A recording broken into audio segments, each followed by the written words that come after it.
Marvel की इस कहानी की शुरुआत होती है हमारी सबसे गुस्से वाली और सार्काज़म की रानी येलेना बेलोवा यानी ब्लैक विडो की बहन से। येलेना अभी भी अपनी पुरानी यादों और अपनी बहन नताशा की मौत के दुख से निकलने की कोशिश कर रही है। उसे लगता है कि वो सिर्फ एक मशीन है जिसे मार धाड़ के लिए बनाया गया है। तभी उसे एक सीक्रेट मिशन मिलता है, एक पुराने वॉल्ट में घुसने का। पर कलेश तब होता है जब येलेना वहां पहुंचती है और देखती है कि वो अकेली नहीं है।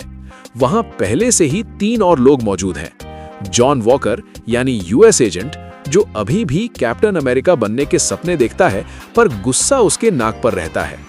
घोस्ट यानी एवा स्टार, जो दीवारों के आर पार जा सकती है पर उसकी बॉडी अभी भी दर्द में रहती है। टास्क मास्टर यानी एंटोनिया ड्राइकॉफ, जो किसी की भी लड़ाई का स्टाइल कॉपी कर सकती है।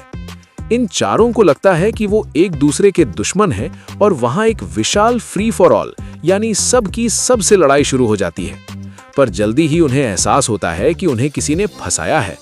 जिस कमरे में वो हैं, उसका दरवाजा लॉक हो जाता है और वहां एक सेल्फ डिस्ट्रक्ट मैकेनिज्म यानी मौत का टाइमर चालू हो जाता है।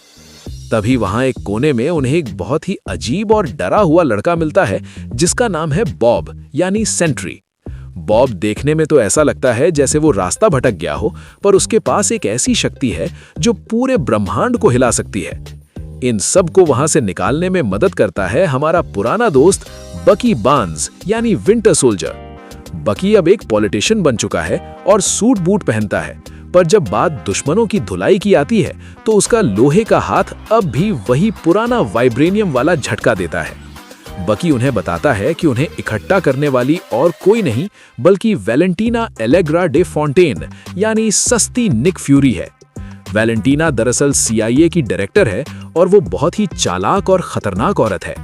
उसका प्लान ये था कि वो इन सारे एंटी हीरोज यानी आधे गुंडे आधे हीरो को एक साथ एक जगह मार दे ताकि उसके रास्ते का कांटा साफ हो जाए और वो सेलेस्टियल आइलैंड यानी तायामूट की लाश से एडामेंटियम चुरा सके। अब ये पूरी गुंडा पार्टी यानी थंडरबोल्ट्स गुस्से में आकर एक टीम बनाती है। इन्हें ज्वाइन करते हैं रेड गार्डियन यानी एलेक्जेई शोस्ताकोव, जो येलेना के रशियन पापा हैं। एलेक्जेई अभी भी अपने पुराने कैप्टन अमेरिका वाले दुश्मन की बातें करता है और अपना टाइट सूट पहनने में उसे 15 मिनट लगते हैं। ये टीम अब वैलेंटीना के खिलाफ हो जाती है, पर असली खतरा वैलेंटीना नहीं बल्कि बॉब यानी सेंट्री है। बॉब के अंदर एक बुरी आत्मा यानी द वॉइड छुपी हुई है। जब बॉब गुस्सा होता है तो वो इतना ताकतवर हो जाता है कि वो सूरज की गर्मी से भी ज्यादा तबाही मचा सकता है।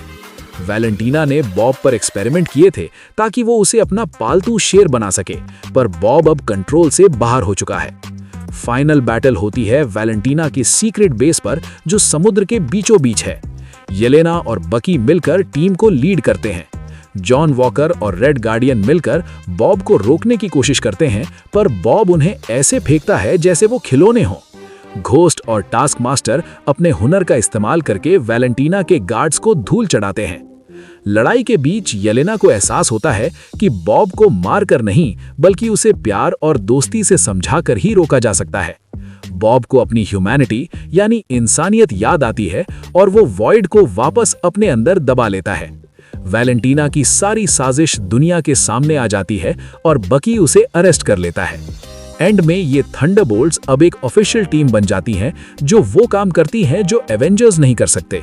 इनका नाम थंडरबोल्ट्स इसलिए रखा गया क्योंकि थंडरबोल्ट रॉस ने इन्हें बनाया था, पर इनके नाम के पीछे एक स्टार लगा है जिसका मतलब ये है कि ये अभी भी पूरी तरह से हीरोज नहीं बने हैं। इसी वक्त लाइक और सब्सक्राइब मारो और मेरे चैनल पर और भी इंटरेस्टिंग मूवीज की रीकैप वीडियोस एंजॉय करो।